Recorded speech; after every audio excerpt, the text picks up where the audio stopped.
Os ventos viraram e, novamente, a segunda maior economia do mundo parece estar em apuros. As duas maiores construtoras chinesas estão totalmente endividadas, uma delas pediu recuperação judicial e gestoras estão atrasando pagamentos para os investidores. Esse está sendo chamado de o momento Lehman Brothers chinês, porque pode respingar em diversos setores e causar uma grande crise com efeito dominó global. A China parecia estar super bem, encabeçava dados positivos e estava a mil com as alianças através do BRICS. Mas o buraco é bem mais embaixo e o problema veio à tona depois que dados negativos começaram a ser divulgados nas últimas semanas. Eu sou a Carol, cofundadora da área Bitcoin, e se você quer aprender do básico ao avançado sobre Bitcoin, como comprar, montar estratégia e guardar com segurança, no Bitcoin Starter tem mais de 100 aulas ensinando tudo isso e como Bitcoin é um ativo que ajuda a proteger seu patrimônio mesmo em meio a crises sistêmicas fiat.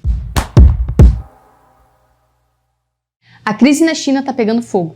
O setor imobiliário, que corresponde a 25% do PIB chinês, está implodindo e dívidas não pagas estão se amontoando. A construtora chinesa Evergrande voltou a ser notícia porque acaba de entrar com um pedido de proteção contra a falência nos Estados Unidos, alegando que está passando por uma reestruturação. Essa medida serve para proteger a empresa de ser processada por credores ou de ter seus ativos congelados. Espertinhos eles, né?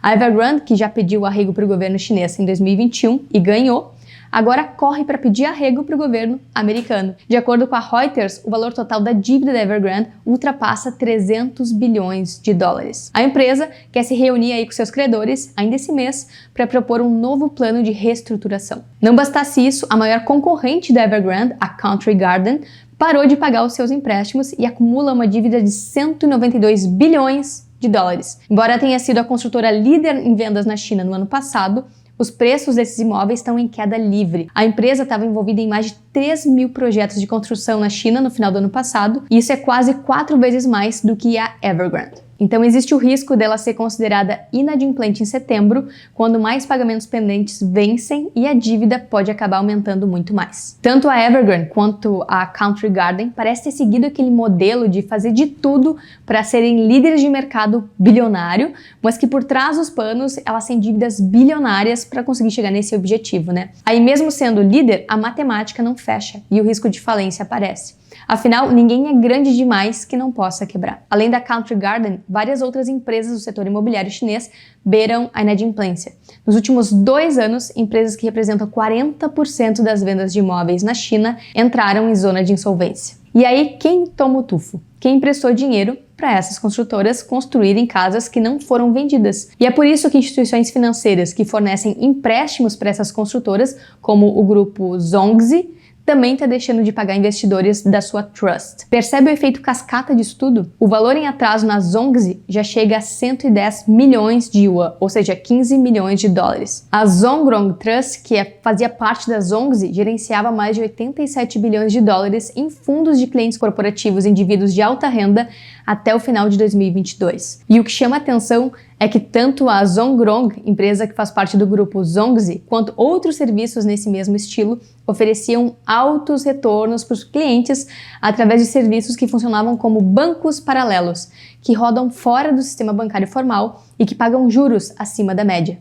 Então já dá para farejar que o risco dessas operações é enorme, né? Ou seja, de um lado eles emprestavam milhões para construtoras que não estavam conseguindo vender os imóveis na mesma velocidade com que elas construíam e se endividavam até o pescoço. Do outro lado, eles ofereciam investimento de alto risco para quem talvez nem sabia onde estava colocando o seu dinheiro. Ou sabia, mas quis arriscar, né? A notícia desencadeou pânico nas redes sociais e investidores inundaram os fóruns online das bolsas de valores de Xangai e de Shenzhen, perguntando para as empresas listadas, né, se elas tinham alguma exposição aí aos produtos da Zongrong. Os investidores estavam com medo da crise se espalhar para toda a indústria de trust da China, que tem hoje mais de 2,9 trilhões de dólares sob gestão. E de acordo com a Associação de Depositários da China, a exposição total de todos os trusts ao setor imobiliário foi estimada em 1,13 trilhão de yuan, ou 154 bilhões de dólares, até o final de março, o que representa cerca de 5% do valor total em trusts na China. Mas será que esses dados são reais? Tem como verificar? A preocupação com a crise chinesa cresceu muito depois que o governo chinês mostrou dados de crescimento inferiores aos meses anteriores e tirou do ar dados sobre emprego de jovens. Agora, a negatividade paira no ar e uma onda de medo de um efeito contágio de vários setores está começando a pegar força. Tanto que é a primeira vez desde março que o mercado entra no nível de medo, com a economia americana insegura se vai ter recessão, com os bancos falindo, e agora a economia chinesa nessa bolha imobiliária prestes a explodir. E o setor imobiliário na China cresceu muito, com muitas construções feitas rapidamente, mas o número de pessoas querendo comprar vem caindo. E muitas dessas construções acabaram sendo destruídas por falta de pagamento por parte das construtoras. São cerca de 40 milhões de casas vazias, não vendidas, e uma lista de empresas do setor à beira da falência. Isso é crítico porque a economia da China se apoiou muito no setor imobiliário para crescer o seu PIB nos últimos 40 anos. Com um grande número de imóveis desocupados, uma oferta abundante e baixa demanda, os preços das casas estão caindo rapidamente na China, cerca de 82% das máximas de 2021 em só 2 anos. Imagina você comprar um AP para investir e ele cair 82% de valor em 2 anos. Imóveis que são considerados algo seguro, pelas pessoas. Então essa crise de agora, ela mostra como a economia da China talvez não esteja tão pujante quanto parecia há alguns meses atrás. O crescimento chinês tem se mantido nos níveis pré-pandemia e não se manteve acelerando como muitos esperavam. Importações e exportações vêm caindo numa constante desde 2021. O desemprego entre jovens bateu recordes e, para evitar a propagação de notícias negativas, o governo chinês interrompeu a divulgação dos dados de desemprego entre os jovens. Os índices das principais bolsas chinesas também começaram a entrar em zona negativa. Nos últimos 10 dias, houveram várias liquidações de ativos chineses, com o medo desse efeito contágio se outras empresas expostas a Evergrande, Country Garden e as Trusts, que estão atrasando pagamentos, realmente afetarem outras empresas. A economia chinesa começou a desacelerar.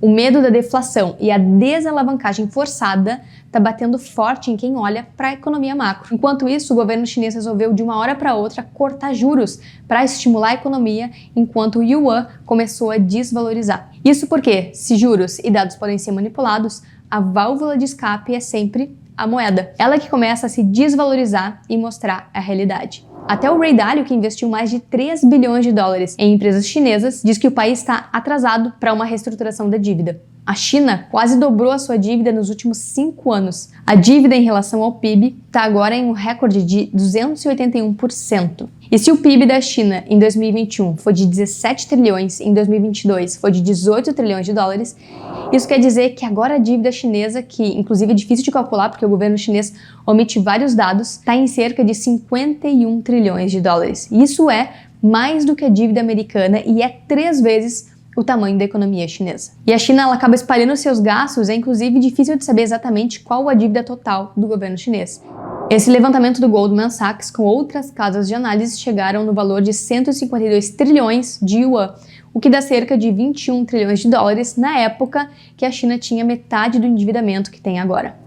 Mas mostra também como é difícil ter dados concretos da economia chinesa, especialmente quando o governo esconde e dá um jeitinho de confundir os dados negativos. Então, assim como os Estados Unidos, a China está por aqui de dívidas, enfrenta uma crise do mercado imobiliário e pressões geopolíticas. A situação é complexa porque a dívida chinesa está se tornando deflacionária. Preços do setor imobiliário e ativos chineses estão caindo. Investidores estão vendendo ativos chineses, então mesmo que a China imprimisse dinheiro e gerasse mais dívida, o número de compradores dessa dívida começou a encolher e nisso a moeda também começa a colapsar. A não ser que eles imprimam e eles mesmos comprem a própria dívida e entrem numa espiral inflacionária ou hiperinflacionária que a gente já viu acontecer na Argentina, Turquia e Venezuela, a China está encurralada, assim como os Estados Unidos. Enquanto isso, o Xi Jinping, presidente chinês, terceiriza a culpa para o Ocidente. Disse que a busca do Ocidente por riqueza material levou à pobreza espiritual e que a crise está sendo resolvida e pede calma. Fato é que seja via Estados Unidos e seus bancos cheios de dívidas, ou seja via China e sua pilha de dívidas por exageros no setor imobiliário, o mundo está passando por uma crise de liquidez,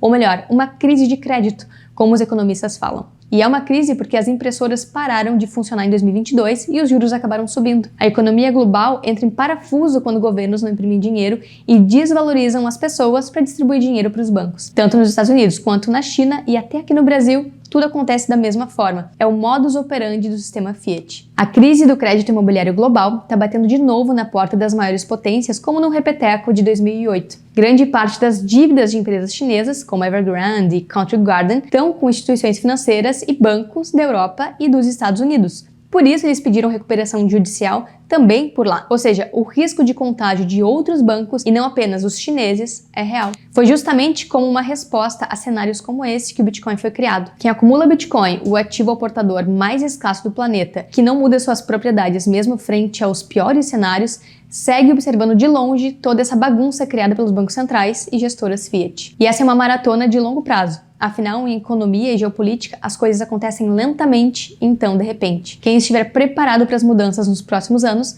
poderá surfar melhor aí as novas ondas apoiadas no Bitcoin. E se você quer entender e aplicar tudo isso na prática, te convido a ser meu aluno do Bitcoin Starter. Até a próxima e opt out!